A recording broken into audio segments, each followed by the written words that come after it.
The lights on Trade Station Kepler-7 flickered as another cargo ship docked with the massive structure. Commander Vexthera walked through the main corridor, her 4 silver arms moving in perfect rhythm as she checked her daily reports.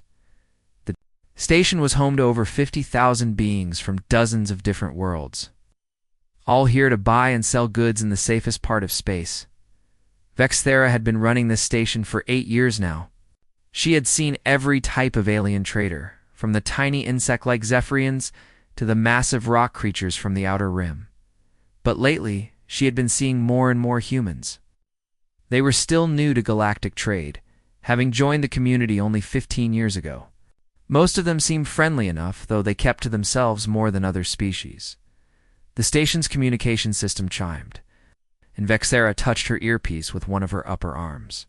"Commander here. Ma'am, we have a problem," came the voice of Security Chief Korthok. His voice sounded worried, which was unusual. Korthok was a veteran of many conflicts, and rarely showed concern about anything. "What kind of problem?" Vexthera asked, already changing direction toward the security center, who just received a distress signal from the outer system. "It's a human cargo ship called the New Boston. They're in serious trouble." Vexthera quickened her pace. The outer system was supposed to be safe. It was still within the protection zone of the Galactic Commerce Treaty. No one was supposed to attack ships there. When she reached the security center, Korthok was standing over a display showing the star system. A red dot blinked near the edge of the screen. "The signal came from here," he said, pointing at the dot. It was weak and only lasted about 10 seconds before it cut off. "What did the message say?" Korthok played back the recording. A human voice, strained with fear, came from the speakers. "This is Captain Jake Morrison of the cargo freighter New Boston. We are under attack by unknown vessels. They have disabled our engines and are boarding us. My wife Lisa and our 2 children are aboard, along with 12 crew members. Our position is—" The message ended with static. Vexthera felt her stomach turn cold. She knew what happened to crews captured by pirates in this part of space. The lucky ones were killed quickly. The unlucky ones were sold as slaves. "Have you identified the attackers?" she asked. Korthok nodded grimly. "Our long-range sensors picked up energy signatures consistent with Corvin battlecruisers. At least 12 ships, maybe more." The name sent a chill through everyone in the room. The Corvin were the most feared pirates in 3 sectors. They were reptilian creatures who showed no mercy to their captives. They had been raiding trade routes for over 200 years, and no military force had ever been able to stop them completely. "Options?" Vexthera asked, though she already knew the answer. "Not good," Korthok replied. "Our defense fleet has 6 patrol ships. They're fast and well-armed for dealing with smugglers or small pirate groups, but against a Corvin battle group, we'd be destroyed before we got within firing range." Vexthera looked at the display again. Somewhere out there, a human family was probably facing the worst moments of their lives. The father who had sent that distress call was probably already dead or wishing he was. The thought made her angry. "What about the Galactic Defense Force?" asked Lieutenant Thesis, a young officer who had only been assigned to the station 6 months ago. 3 days away at minimum," Korthok answered. "Even if they left right now and pushed their engines to the limit, they wouldn't get here in time." The room fell silent. Everyone knew what that meant. By the time help arrived, there would be nothing left to save, except maybe some debris. Dr. Alina Torres, station's human scientist, had been listening from the doorway. She stepped forward, her face pale. "Commander, I need to ask you something. Are you going to send out a distress call to human space?" Vexthera looked at her with surprise. "Dr. Torres, I appreciate your concern for your fellow humans, but the nearest human military base is even further away than the Galactic Defense Force. Besides, no offense, but human ships aren't known for their combat capabilities." Alina nodded. "Slowly, you're probably right, but something you should know. Earth has been very quiet about their military development over the past few years. They might have capabilities that aren't in the public databases," for Vexthera could respond. The communications officer spoke up. "Commander, I'm detecting a new contact on long-range sensors. It's coming from the direction of human space.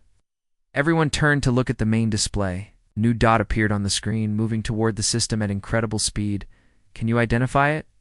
Vexthera asked. The communications officer worked at his console for several minutes. It's strange, ma'am. The energy signature doesn't match anything in our databases. It's definitely artificial, definitely a ship, but the power output is unlike anything I've ever seen, Size, Korthok asked. That's the weird part. Based on the sensor readings, it's not very large. It's maybe the size of a heavy cruiser. But the energy it's putting out suggests something much bigger. A new voice came over the communication system, speaking in clear galactic standard with a slight human accent. Kepler-7 Control, this is the U's Defiance, United Earth Navy. We received a distress call from one of our vessels. Please confirm the location of the New Boston and maintain safe distance from the target area. Vexthera stared at the communication panel. She had never heard of the United Earth Navy having ships in this sector. In fact, she had never heard of them having any significant military presence anywhere. U.S. Defiance, this is Commander Vexthera, of Trade Station Kepler-7. We can confirm the location of the New Boston. But I must warn you that they have been captured by a Corvin battle group consisting of at least 12 vessels, including heavy cruisers. You should wait for Galactic Defense Force reinforcements.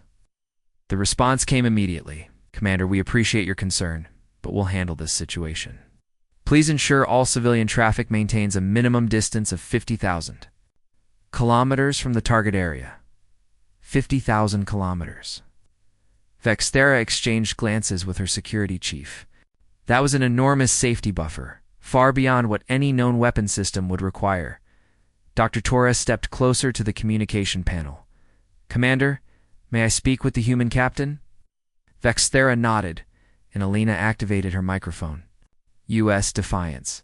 This is Dr. Alina Torres. I'm a human citizen, currently stationed on Kepler-7. Can you tell me anything about the New Boston's crew? Dr. Torres, this is Captain Ryan Bradley. The New Boston is carrying Captain Jake Morrison, his wife Lisa, and their 2 young children, plus 12 additional crew members. We will recover them. The certainty in the human captain's voice was striking. Not we will try, or we hope to. Simply we will. Korthok leaned toward Vexthera. Commander, I've been tracking the human ship's approach. At its current speed, it will reach the Corvin position in approximately 2 hours. And then what? Vexthera asked. 1 ship against 12? Lena Torres was quiet for a moment, then spoke softly. Commander, I think we're about to find out what humanity has been preparing for all these years. On the main display, the dot, representing the human ship, continued its steady approach toward the outer system. Were the Corvin pirates weighted with their human captives? Vexthera found herself hoping that Captain Bradley knew something that the rest of the galaxy didn't. Because if he was wrong, more humans were about to die. But something in the captain's voice had been different from what she expected. There had been no fear, no uncertainty, just calm professional confidence, as if he was heading to a routine patrol rather than what appeared to be a suicide mission. The station's crew watched the displays in silence, counting down the minutes until the human ship would reach the pirates. None of them could imagine what was about to happen next. The EU's Defiance moved through space like a dark arrow, its hull reflecting no light as it approached the outer system. On Trade Station Kepler-7, Commander Vexthera found herself unable to concentrate on her normal duties. She returned to the security center to check on the approaching human ship. Any updates on the Defiance? She asked Security Chief Korthok for the 5th time in an hour. Still maintaining course and speed, Korthok replied, not looking up from his displays. The ship is definitely unlike anything in our databases. Our sensors can barely get a clear reading on it. Dr. Alina Torres had not left the security center since the crisis began. She sat at a side console, trying to contact other humans in the sector, hoping someone might know more about Earth's military capabilities. So far, she had found nothing useful. Dr. Torres Vexthera said, sitting down beside the human scientist. What can you tell me about your people's approach to warfare? Lena looked up from her console with tired eyes. Honestly, Commander, I don't know much. Earth's government has been very secretive about military matters since we joined the galactic community. Most of us assumed it was because we didn't want to appear threatening to the other species. But now you think differently. I'm starting to wonder if we've been building something in secret, something the galaxy hasn't seen before. Across the system, the Corvin battle group detected the approaching human vessel. War Chief Grakthos stood on the bridge of his flagship, the Blood Reaper studying the sensor readings with growing amusement. "A single ship approaches," reported his sensor operator. "A thin Corvin with scarred scales. It appears to be of human origin." Grakthos laughed, a sound like grinding metal. He had been raiding trade routes for 40 years and had faced every type of ship the galaxy could produce. The humans were newcomers, barely worth his attention. Their trade vessels carried good cargo, but their military was unknown and therefore assumed to be weak. "How large is this human ship?" he asked. "Difficult to determine, War Chief. Our sensors are having trouble getting clear readings. Based on energy output, it appears to be no larger than a heavy cruiser." Grakthos turned to his communications officer. "Open a channel to this foolish human. Let us see what they want." The channel opened, and a calm human voice filled the bridge. "Corvin vessels, this is Captain Ryan Bradley of the United Earth Navy. You are holding human citizens against your will. Release them immediately and surrender, or face the consequences." The entire Corvin bridge fell silent for a moment, then erupted in laughter. Grakthos could hardly believe what he had heard. A single human ship was demanding the surrender of his entire battle group. "Human captain," Grakthos replied, his voice dripping with mockery, "you are either very brave or very stupid. I command 12 warships, including 2 battlecruisers. What could one small human vessel possibly do against such force?" The response came without hesitation. "War Chief Grakthos, you have 60 seconds to release the human prisoners and prepare to surrender. After that, I will consider you a hostile target and act accordingly." Grakthos stared at the communication panel in disbelief. The human knew his name and rank. More importantly, the human was giving him an ultimatum, as if the positions were reversed. "How does he know who I am?" Grakthos asked his intelligence officer. "Unknown, War Chief. Human intelligence capabilities are not well documented." Back on Kepler 7, the alien species representatives had gathered in the station's main conference room. Word of the approaching confrontation had spread quickly, and everyone wanted to understand what was happening. "This is madness," declared Ambassador Threen of the Zephyrian Collective. "One ship cannot face a Corvin battle group. The humans are going to get themselves killed." "Perhaps that is their intention," suggested Trade Representative Hollux of the Mineral Consortium. "Humans are known for their emotional attachments. Maybe they prefer death to allowing their people to be enslaved." Dr. Torres listened to the discussion with growing frustration. "You're all missing something," she said finally.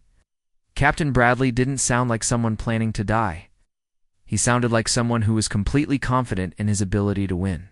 "Confidence means nothing against superior firepower," Ambassador Threen replied. Les Torres said quietly, "The firepower isn't as superior as we think." Meanwhile, the sensor operators throughout the system were reporting strange readings. From the approaching human ship, the vessel's energy signature kept changing, as if different systems were powering up and down in sequence. "Commander," Lieutenant Dissus called out from the sensor station. "I'm detecting massive power fluctuations from the human ship. Whatever they're doing over there, it's requiring enormous amounts of energy." Vexera studied the readings on her screen. The numbers didn't make sense. No ship that size should be able to generate that much power. "Are you certain these readings are accurate?" "I've run diagnostics 3 times. The readings are correct, but I don't understand what they mean." On the Blood Reaper, Grakthos had stopped laughing. His own sensors were detecting the same impossible energy readings. Something was very wrong with this situation. "Weapons status," he ordered. "All ships report ready for combat, War Chief." "The human vessel is still too far away for effective targeting, but they should be in range within 30 minutes. Grakthos nodded, signaled the fleet. "When the human ship enters weapons range, all vessels will concentrate fire. I want that ship destroyed quickly." But even as he gave the order, something nagged at him. The human captain had spoken with such certainty, Such complete confidence. In 40 years of piracy, Grakthos had learned to recognize when an opponent was bluffing. The human hadn't sounded like he was bluffing. Back in the cargo hold of the captured New Boston, Captain Jake Morrison sat with his wife Lisa and their 2 children. The family had been separated from the crew and locked in a small storage compartment. The children, 8-year-old Tommy and 6-year-old Amy, were trying to be brave, but Jake could see the fear in their eyes. "Dad," Tommy whispered, "are the bad aliens going to hurt us?" Jake pulled his son closer. "I don't know, Tommy, but I want you to remember something. Earth knows where we are. They know what happened to us. Earth doesn't leave its people." Behind, Lisa squeezed her husband's hand. "Do you really think they'll come for us?" Jake nodded firmly. "I know they will. The question is whether they'll get here in time." Yes. As if in response to his words, the ship's intercom crackled to life. A Corvan voice spoke in broken galactic standard. "Human prisoners, listen carefully. Your people have sent one small ship to rescue you. When we destroy it, you will watch, and you will understand that no one is coming to save you." But Jake Morrison smiled for the first time since his capture. One ship meant Earth was taking this seriously. His government didn't waste resources on hopeless missions. If they had sent a ship, it meant they believed that ship could win. On Kepler 7, the final minutes before contact ticked away, the human ship continued its steady approach, showing no signs of changing course or slowing down. The Corvan battle. Group had arranged itself in a defensive formation, ready to concentrate all firepower on the single approaching target. "This is insane," Ambassador Threen muttered as he watched the tactical display. "The human ship is flying directly toward the center of the Corvan formation. They're not even trying to use evasive maneuvers." Dr. Torres stared at the display. With growing excitement? Unless they don't need to evade. Unless they have something we've never seen before. Commander Vexthera opened a final communication channel to the human ship. "Captain Bradley, this is your last chance to reconsider. The Corvan have overwhelming superiority in numbers and firepower." Captain Bradley's response was calm and professional. "Commander Vexthera, I appreciate your concern. But humanity has been preparing for this day since we first learned we weren't alone in the universe. We've studied every conflict, every battle, every defeat suffered by peaceful species who weren't ready for war. We chose a different path."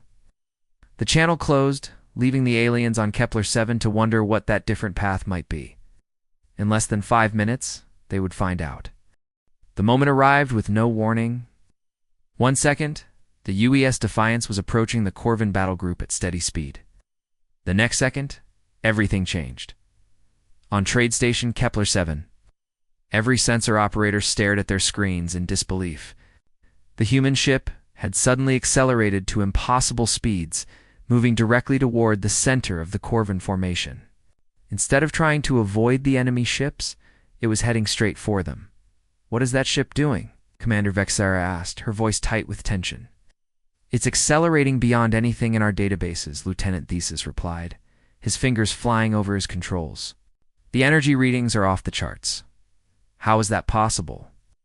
Dr. Elena Torres gripped the edge of her chair as she watched the tactical display. The human ship appeared as a small blue dot racing toward 12 larger red dots representing the Corvan vessels. It looked like suicide. On the Blood Reaper, War Chief Grakthos watched the approaching human ship with growing unease.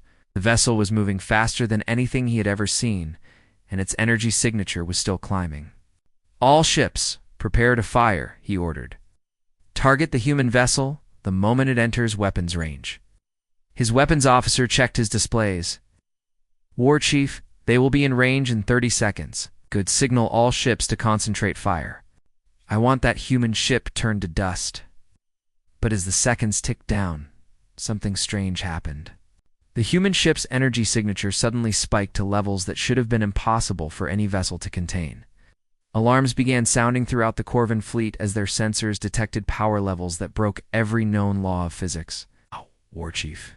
The sensor operator called out, his voice shaking. "The human ship's power output just increased by 3,000%. Our computers can't process these readings." Grakthos felt a chill run down his spine. In 40 years of warfare, he had never seen anything like this. "Fire!" he shouted. "All ships, fire now!" The Corvin battle group opened fire with everything they had. Particle beams, plasma cannons, and missile salvos all converged on the approaching human ship. The combined firepower was enough to destroy a small moon. On Kepler 7, the observers watched in horror as the space around the human ship lit up with explosions. The amount of firepower directed at the single vessel was staggering. No ship could survive that, Ambassador Threen whispered. But when the light from the explosions faded, the human ship was still there. Not only was it still there, it appeared to be completely undamaged. Some kind of energy barrier surrounded the vessel, glowing with a soft blue light. "Impossible," Dr. Torres breathed. "What kind of defensive system is that?"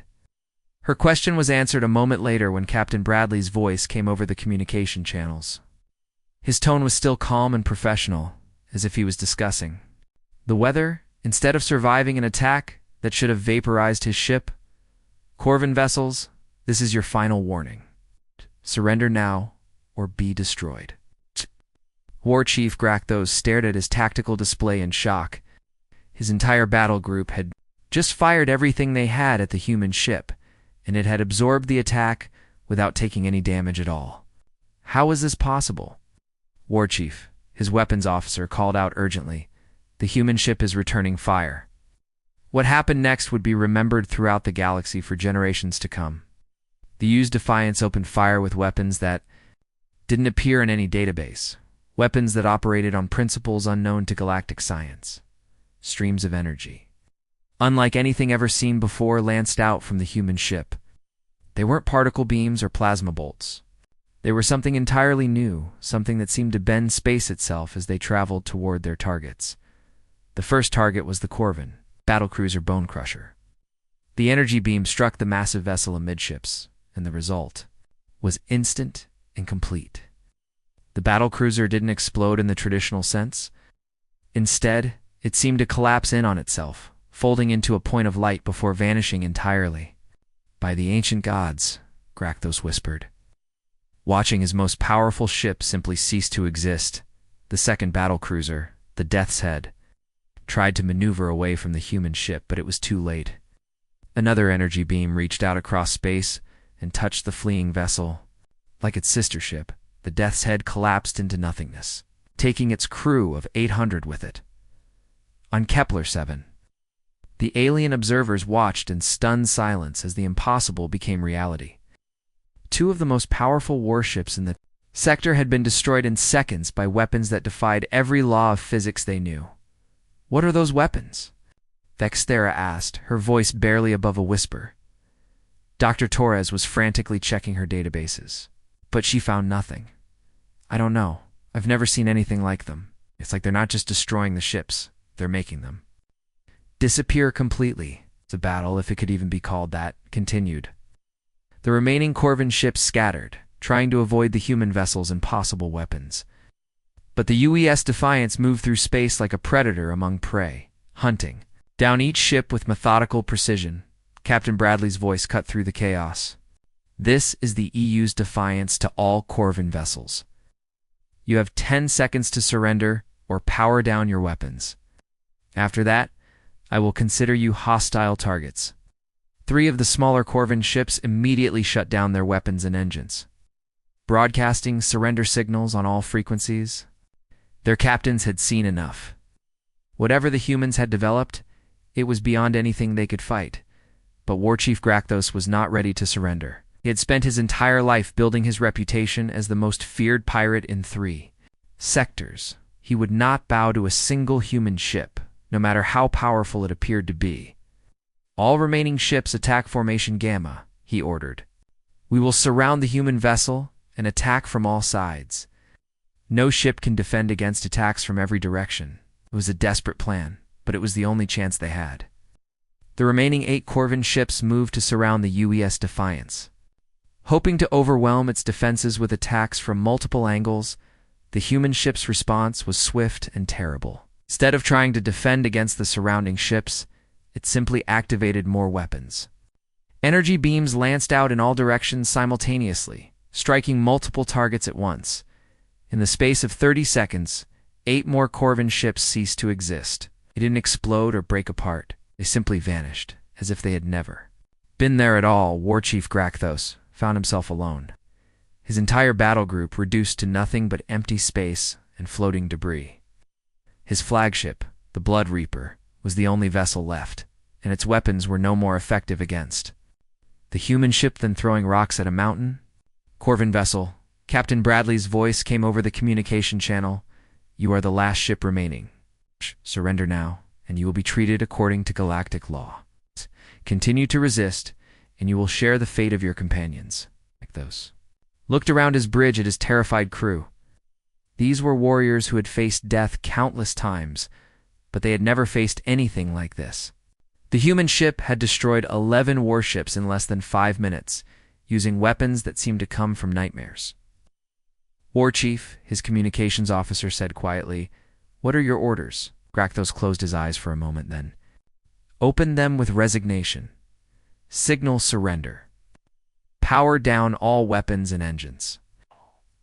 On Kepler 7, the observers watched in stunned silence as the most feared pirate fleet in the sector surrendered to a single human ship. The battle was over almost before it had begun, and the result was beyond anything they could have imagined. Dr. Torres sat back in her chair, her mind reeling from what she had witnessed. "We never knew," she whispered.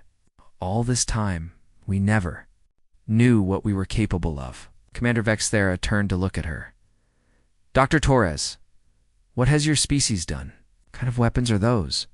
Alina Torres looked at the tactical display, where the lone human ship sat surrounded by empty space where a battle fleet had been moments before. "I think," she said slowly, "humanity just announced its arrival on the galactic stage." And the announcement came with a very clear message. The message was simple. Humanity would protect its own. And those who threatened human lives would face consequences beyond their worst nightmares. The surrender of War Chief Grakthos marked the end of the most one-sided battle in galactic history. But for Captain Ryan Bradley and his crew aboard the UES Defiance, the mission was only half complete. The human prisoners still needed to be rescued from the captured cargo ship New Boston. Communications, open a channel to the Blood Reaper, Captain Bradley ordered calmly. The channel opened, and War Chief Grakthos's voice came through, sounding defeated and confused. "Human Captain, we have surrendered. What do you want from us, War Chief? You will immediately transfer all human prisoners to their original vessel unharmed. We'll also provide medical assistance if any of them have been injured." "Understood, yes?" Grakthos replied quickly. "The humans are alive and will be returned immediately." On Trade Station Kepler 7, Commander Vexthera and her staff watched as a small shuttle launched from the Blood Reaper toward the damaged cargo ship New Boston. The shuttle carried the Morrison family and the 12 crew members who had been captured hours earlier. Dr. Alina Torres leaned forward in her chair. "Can we establish communication with the New Boston?" Lieutenant Thesis worked at his console for a moment. "Channel open, Doctor. Do Boston. This is Dr. Alina Torres on Trade Station Kepler 7. Are you receiving this transmission?" Tired but relieved voice responded. "Dr. Torres, this is Captain Jake Morrison. We're all here and we're all alive. The pirates didn't hurt us, thank God. But our ship is badly damaged. Life support is failing." Apt Danley's voice cut into the conversation. "Captain Morrison, this is Captain Bradley of the UES Defiance. We're moving to dock with your vessel now. Prepare for emergency transfer." Of all personnel, as the observers on Kepler 7 watched, the human warship moved alongside the damaged cargo freighter. The size difference was remarkable. The Defiance was actually smaller than the New Boston, yet it had just destroyed an entire battle fleet. The rescue operation took less than an hour. Captain Bradley's crew worked with military efficiency, transferring the Morrison family and the cargo ship crew to safety aboard the warship. Medical teams examined everyone for injuries, while engineers assessed the damage to the New Boston. Meanwhile, the 3 Corvin ships that had surrendered during the battle were ordered to maintain position and await further instructions. Their crews sat in stunned silence, unable to process what they had witnessed. Commander Vexthera decided it was time to speak directly with the human captain, who had just changed the balance of power in the galaxy. U.S. Defiance, this is Commander. Vexera, may I speak with Captain Bradley? Of course, Commander. This is Bradley. Captain, I want to thank you for resolving this situation, but I must ask, how is what we just witnessed possible? Those weapons, that defensive system. They're beyond anything in our scientific understanding. There was a pause before Bradley responded. Commander, humanity has spent the last 15 years studying every military conflict in galactic history. We've learned from every species that was conquered because they weren't prepared for war. We made a decision early on that Earth would never be defenseless. Dr. Torres activated her microphone. Captain Bradley, this is Dr. Elena Torres. I'm a human citizen, currently stationed on Kepler 7. Can you tell me? Have we been developing these weapons all along, Dr. Torres? Earth's government made a strategic decision to keep our military capabilities classified while we learned about the galaxy. What you saw today represents 15 years of focused research and development. We studied alien technology, alien tactics, and alien weaknesses. Then we built something better. The implications of Bradley's words sent a chill through every alien observer. Humanity hadn't been developing trade relationships for 15 years. They had been studying their potential enemies and building weapons specifically designed to defeat them. Ambassador.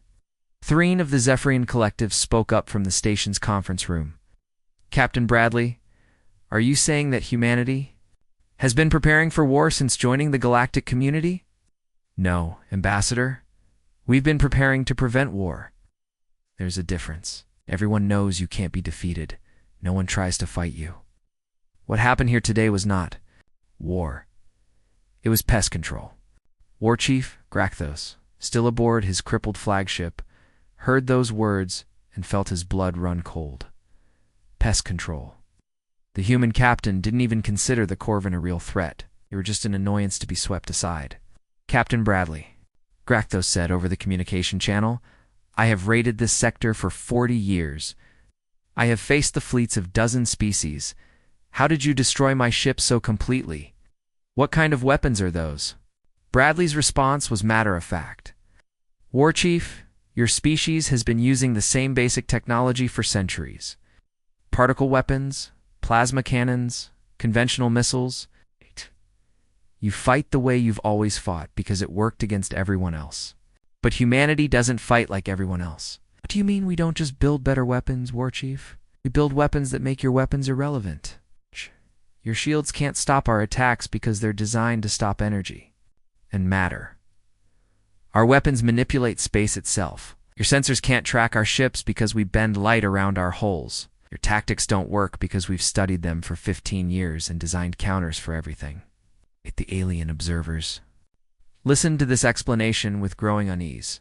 Humanity hadn't just built better technology. They had rebuilt the fundamental rules of warfare, Captain. Morrison's voice came over the communication system from aboard the Defiance. Captain Bradley, I can't thank you enough for saving my family, but I have to ask, ... How many ships like the Defiance does Earth have? There was a long pause before Bradley answered. Captain Morrison, that information is classified. But I will say this, the Defiance is not our most advanced vessel. The silence that followed this statement was deafening. If the ship that had just destroyed an entire battle fleet was not humanity's best, what were their best ships capable of? Dr. Torres broke the silence. Captain Bradley, what happens now? How does this change things between humanity and the rest of the galaxy? Dr. Torres, nothing needs to change for peaceful species and individuals. And Earth has no interest in conquest or domination. We want to trade, to learn, and to coexist. But anyone who threatens human lives or human interests will face the consequences. Today's demonstration should make that clear. Commander Vexthera looked at her tactical display where the UES Defiance sat among the debris of what had been the most feared pirate fleet in 3 sectors. Captain Bradley, what should we do with the surviving Corvin vessels and prisoners? Commander, we'll transfer the prisoners to your station for processing by galactic authorities. The Corvin ships will be impounded as evidence. As for War Chief Grakthos, he'll face trial for piracy, kidnapping, and a long list of other crimes. Grakthos listened to his fate being decided with resignation. He had spent 40 years terrorizing merchant vessels and peaceful traders. Now, he would spend the rest of his life in a galactic prison, assuming the other inmates didn't kill him first. But more than his personal fate, Grakthos was thinking about what this meant for his species. The Corvin hegemony was built on military strength and the fear they inspired in others. If humanity could destroy their best battle fleet with a single ship, what did that mean for the Corvin way of life? Human Captain, Grakthos said quietly. Will your people come from my homeworld? Bradley's response was firm but not threatening. War Chief, Earth has no quarrel with the Corvin people. Our issue is with pirates and criminals who prey on innocent civilians. If your government wants to discuss peaceful relations, they know how to contact us. As the rescue operation concluded and the Defiance prepared to depart, the galaxy was already beginning to process what had happened. News of the battle would spread quickly.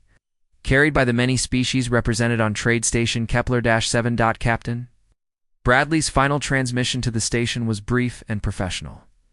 Commander Vexthera, thank you for your assistance. Rescued civilians will be transferred to your medical bay for evaluation. The Defiance will remain on patrol in this sector for the next few days to ensure no other threats emerge. As the human warship moved away from the station, its hull once again bending light around it until it was barely visible, the observers were left to contemplate a new reality. Humanity had announced its presence on the galactic stage, and that announcement had come in the form of overwhelming, decisive force. The age of human military dominance had begun. 3 days after the battle that destroyed the Corvin fleet, the galaxy was a very different place. News of the incident had spread faster than anyone thought possible, carried by traders, diplomats, and news services to every corner of civilized space. On Trade Station Kepler-7, Commander Vexthera found herself dealing with problems she had never imagined. Her station had become the most important place in the galaxy overnight, simply because it was where humanity had revealed its true military power. Commander Lieutenant Thesis called out from his station, "We have another request for docking clearance." This one is from the Galactic Defense Force flagship Harmony, Vexthera sighed. That makes 12 military vessels requesting permission to dock in the last 2 days. What do they all want? The same thing everyone else wants. Dr. Elena Torres said from her position near the communication console. They want to understand what happened here, want to know how powerful humanity really is. The Morrison family had recovered from their ordeal and were preparing to return to Earth aboard a human transport ship that had arrived the previous day. Captain Jake Morrison had become something of a celebrity, giving interviews to news services throughout the galaxy about his rescue. "I knew Earth would come for us," Morrison told a reporter from the Galactic News Network. "Humans don't abandon their own people. When I sent that distress call, I wasn't hoping for rescue. I was expecting it." His words had become a rallying cry throughout human space, but they also sent a clear message to potential enemies.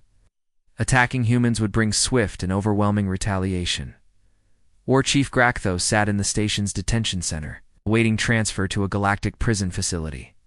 But he had become an unexpected source of information for the military officers who visited the station.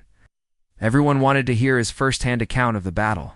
"The human weapons were like nothing I have ever seen," he told Admiral Keth of the Galactic Defense Force during one interview. "They did not destroy our ships, they made them disappear. One moment my battle cruisers were there, the next moment they were gone completely." Admiral Keth, a veteran of dozens of conflicts, found the description hard to believe. "War Chief, are you certain your ships were destroyed? Could they have been transported elsewhere?" Grakthos shook his head firmly. "Admiral, I have been fighting for 40 years. I know the difference between destruction and displacement. My ships ceased to exist. The human weapons unmade them." The implications of Grakthos's testimony were staggering. If humanity possessed weapons that could completely destroy matter at the subatomic level, a technology that was centuries ahead of anything else in the galaxy. Meanwhile, the political landscape was shifting rapidly. The Corvin hegemony, learning that their most feared battle group had been destroyed by a single human ship, immediately sent diplomatic envoys to Earth. for the first time in their species' history. They were requesting peace talks instead of demanding tribute.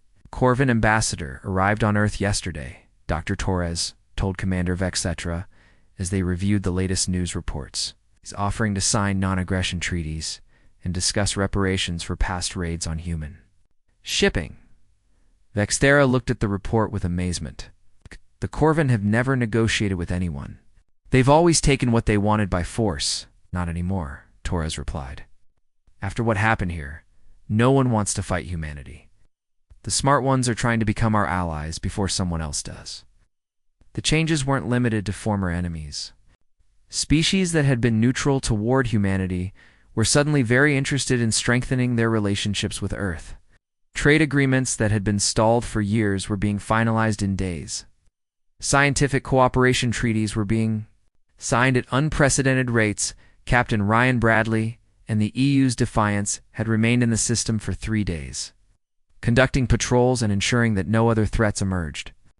His presence alone was enough to keep the entire sector peaceful. Pirates who had operated freely for decades had simply vanished, fleeing to distant systems rather than risk encountering human forces. On the 3rd day, Bradley received new orders. From Earth, he gathered his crew in the ship's main briefing room to share the news. "Ladies and gentlemen," he announced, "we've just received word from Fleet Command. The Defiance has been ordered to join Task Force 7 for patrol duties along the Outer Rim. It seems that several other species have requested human assistance with piracy problems in their territories." Lieutenant Commander Amy Foster, who had led the boarding party that rescued the Morrison family, raised her hand. "Captain, are we talking about escort duties or active hunting?" Bradley smiled grimly. "Active hunting, Commander. The galaxy has learned that when you call for human help, you get human results. Several governments have specifically requested that we deal with pirates the same way we dealt with Grakthos." The message was clear. Humanity's demonstration of overwhelming force had created a new business model. Species throughout the galaxy were now willing to pay for human military protection, knowing that it was the most effective deterrent available. Back on Kepler 7, the long-term implications of the battle were becoming clear. The station's strategic importance had increased dramatically. It was no longer just a trade hub, but a symbol of human power and protection. Commander Dr. Torres said during one of their daily briefings, "I've been analyzing the economic data. From the past 3 days, trade volume through this station has increased by 400%. Vexera looked at the numbers with disbelief. 400%? How is that possible? Simple, Torres explained. Every trader in 3 sectors knows that this system is under human protection now. The safest place to do business in the galaxy is wherever human warships patrol. Duh. Pirates avoid those areas completely. The phenomenon was spreading throughout space. Systems that had suffered from piracy for generations were suddenly safe once human ships began patrolling nearby. The mere possibility that a human warship might respond to a distress call was enough to keep criminals away. Admiral Kith of the Galactic Defense Force had requested a meeting with the human government to discuss military cooperation. After 40 years of maintaining galactic peace through diplomacy and superior numbers, he was forced to admit that humanity's approach was more effective. One human ship accomplished what our entire fleet couldn't do in decades, he told his staff during a private briefing. They didn't just defeat the Corvin. They eliminated piracy as a viable career choice. The Admiral's assessment was accurate. Throughout the galaxy, pirate organizations were disbanding or fleeing to the most remote systems they could find. The risk of encountering human forces had become too great to justify continued operations. Captain Morrison, preparing to leave Kepler 7 with his family, gave one final interview before departing. "People asked me if I was scared when the pirates captured us," he said. "The truth is, I was worried for a few hours, but I never doubted that Earth would come for us. That's what humans do. We protect our own." When asked about the future of human-alien relations, Morrison's response was thoughtful. "We don't want to rule the galaxy, we just want to live in it safely. But anyone who threatens human lives or human interests needs to understand something. Very clearly, when you attack one of us, you attack all of us. And we have very long memories. As the EU's Defiance prepared to depart for its new assignment, Captain Bradley sent a final message to Trade Station Kepler 7. Commander Vexthera, it has been a pleasure working with you and your staff. The system is now under the protection of the United Earth Navy. Any threats to civilian shipping in this sector will be dealt with accordingly. The message was broadcast on all frequencies, ensuring that every ship in the system heard it clearly. More importantly, the message would be repeated by traders and travelers throughout the galaxy. Carrying the warning to every corner of civilized space, Dr. Torres watched the human warship disappear into the darkness of space, its advanced stealth systems making it invisible within seconds. Commander, she said quietly, I think we just witnessed the end of one era and the beginning of another. Vexthera nodded, looking at the tactical display where the debris from the Corvin fleet still floated as a reminder of what had happened. The galaxy will never be the same. Will it? No, Torres replied. But maybe that's a good thing. For the first time in centuries, innocent people can travel through space without fear. Pirates and raiders have learned that there are consequences for their actions. And everyone knows that if they need help, all they have to do is send out a distress call. The phrase that had started as a warning to pirates had become a promise to the innocent. Throughout the galaxy, when people faced danger, they knew that somewhere in the darkness of space, a human warship was ready to respond. And when that ship arrived, justice would follow.